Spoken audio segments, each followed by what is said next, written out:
Hey guys, welcome to our review of Mashin Sentai Kiramager, episode 17.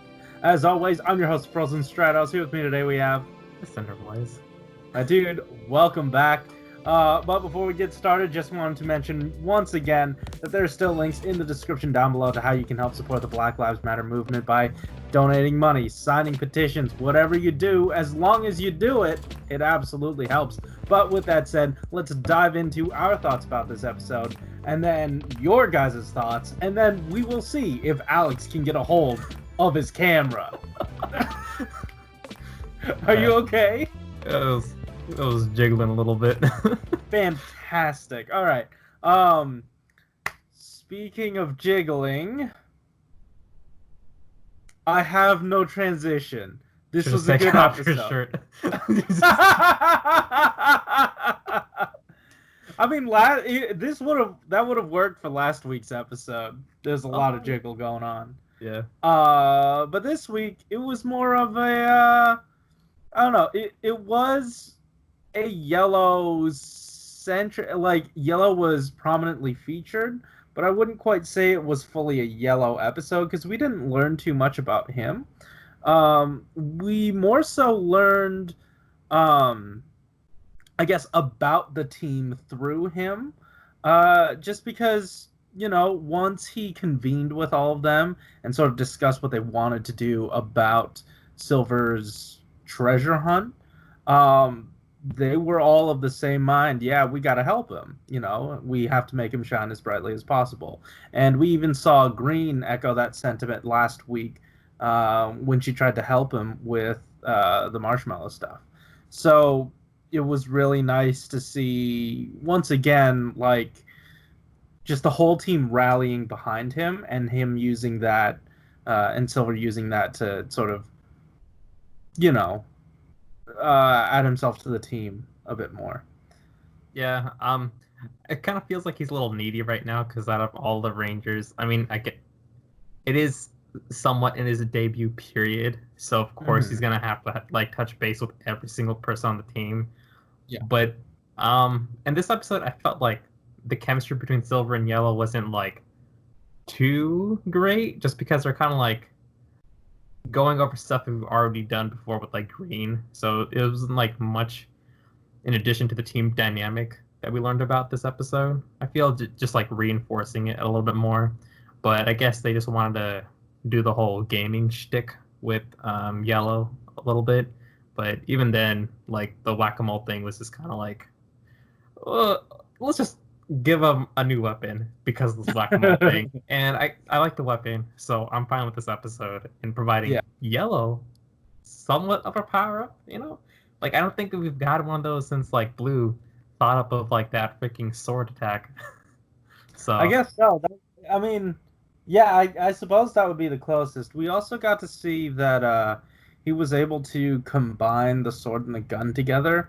And in the initial sort of scans and all that stuff, like the initial, I guess, descriptions, it was like Red is the only one with enough Kira mentality to merge the two together. So either he's growing in his abilities or he's growing in his abilities because he knows that it's possible now, and he was able to make it happen. So it's showing this, I guess, slow power creep, I guess, with Yellow, and it makes sense that he was the first one to do it, just because, you know, he's the second in command. And we've seen throughout the episode, like, he is genuinely creative enough to at least hold his own, you know, creating the hammer and all that. So I thought that was really cool. What do you think about the sort of teardrop MacGuffins that we're getting now, and what that all means for Mabushina? like, honestly, the second you kind of like drop the name, like I forgot the name, even though it's kind of like intuitive, but granting a wish, that just seems like I've seen that done like way too many times. So I'm kind of just like, I just glossed over it. But the Mabushina stuff was probably the most interesting part because out of nowhere she pulls out like her mother's crown, Like it was very hard for me to not see it like as part of her skull. When I first saw that, I was just like, hold up, we're having a fun episode, and then she just pulled that thing out. Just because like the Crystalia people, like that's what they're made out of. Right, So yeah. it It's just like a threw, Cubone or the kid one. yeah, like it's. I was just like, yes, like she does have issues. Like, please don't tell Mabashina that you can grant any wish, because who knows what she'll do with it. Right. But if it's just her crown, I guess it's an interesting thing because we haven't like learned anything about her mother before, and considering that she's royalty, it could lead to some more interesting things, especially if like Garz has anything to do with it. I think it would just reinforce two of our not like secondary characters, I guess. Because I'm up for more like family drama with Garza and the rest of the Crystalia folk. Yeah. And I mean, we don't typically get stuff with mothers, strangely, like with Sentai. So it's I don't know, it's not necessarily strange. Well, it is, just cuz like I'm pretty sure Kanalo was hitting on like moms every episode, that's true. like But you last don't season. think that Sentai's gonna, explore that thing, explore her mom, but um, we're diving into a very nifty plot element. Same with I guess the MacGuffin. It's not what it can do is not quite interesting, but what they're going to use it. Its powers, the powers themselves aren't quite interesting. It's what they're going to do with it that Yeah. is. And I wonder if Mabashina is the only surviving member of Crystalia at all. I'm wondering if with Crystalia gone, she might not be able to survive or something, just based off of like the planet or whatever, Yeah. like being there. Um, Like it has the Allspark and all that stuff, you know. yeah. Man, you threw in a Transformers thing. What is this? It was a marathon like a week or two Oh, ago. you're right. Um, but yeah, so I don't know. I'm interested, and I don't think it would be really great. And I feel like I trust Kiramager enough. It'd be really great if they didn't bring the dad back and just brought Crystalia back. I know that Sentai typically just sort of does, gives a pretty good reset, but like, Yeah, I mean, if it was Ryder, like for sure he's coming back, like 110%. But I don't know, like, did they bring back Lucky's dad? Oh, they did. they did. No, he still died. Okay, but I could see that, like, bringing him back like a Garza match. I'm not sure if he was the one who sent Silver on this quest to kind of like find all those stones. It might have been either him or Garza. Uh, Garza Yeah. might have been manipulating him into finding these stones, but I feel like, yeah, I guess that would be it. Like he was trying to convince Silver to go find all these stones while he took over Crystalia and stuff. So Hmm.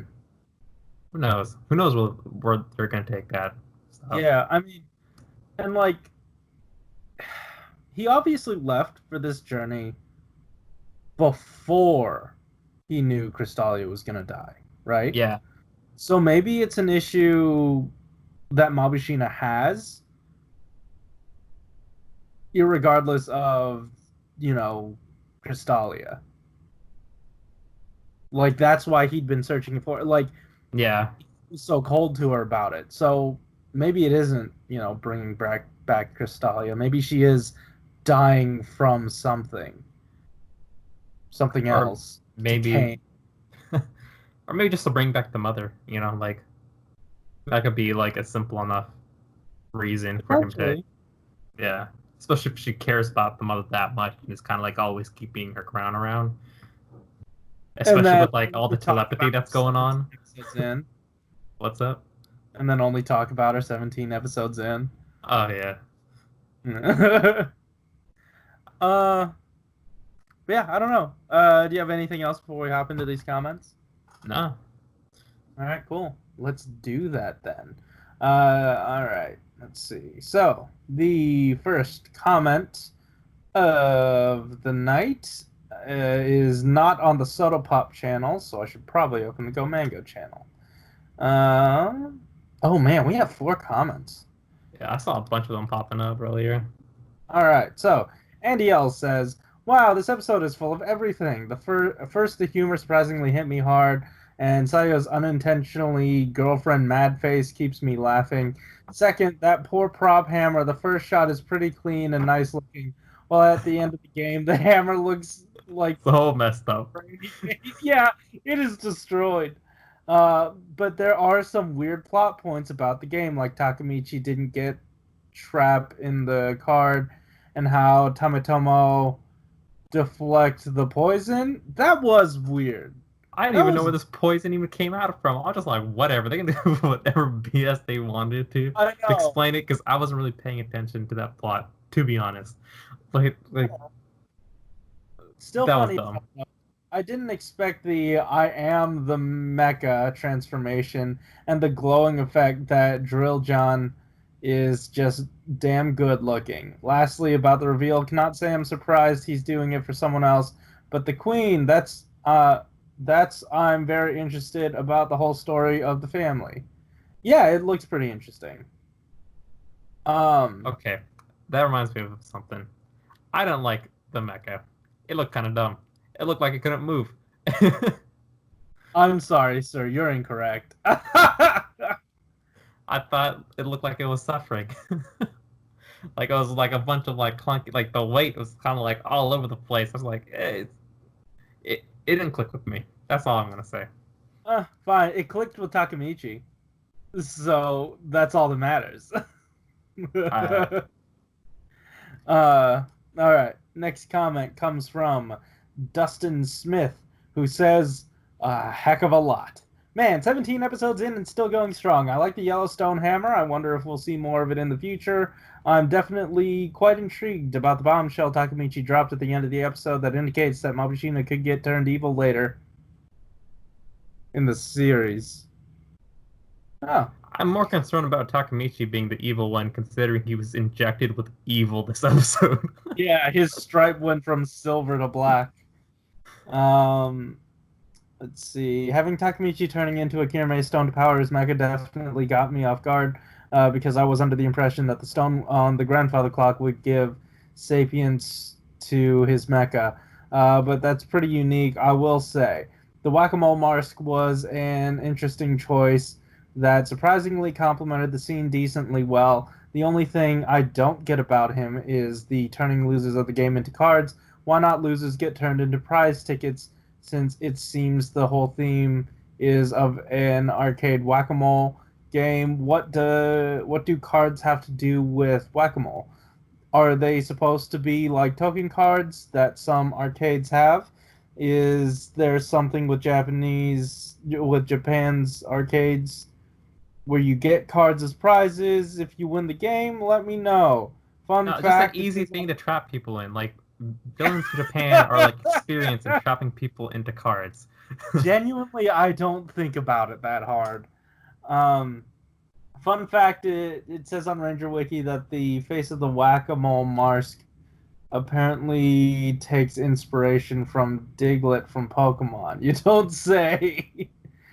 Also, in Japan, Whack-A-Mole goes by another name there, Mole Busters. That's fantastic. So those were his 2 comments, and then Cobalt Steel says, "I like this episode, my personal favorite so far." Thanks for the comments, guys. It was pretty good. I wouldn't necessarily call it my personal favorite, but I don't know. It's like good status quo.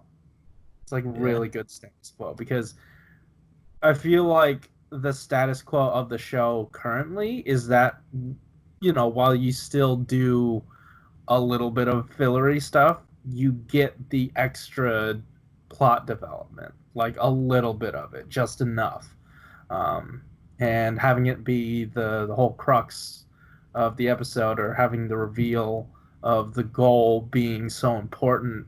I'm very interested. It was nice. Yeah. But yeah. So guys, thanks for watching. If you like this episode, hit that like button and subscribe if you want to hear more from us each week. Tell us in the comments down below what you thought about our thoughts about your thoughts about this episode. And also, there's still links in the description down below to how you can help support the Black Lives Matter movement, sign petitions, donate money, whatever you do, as long as you do it, it absolutely helps. Guys, thanks for watching. Keep it juicy. Yeah. See ya. Skype has turned your little icon into like a little circle instead of, I don't know, the square. Like, for some reason I'm center stage and I don't understand why.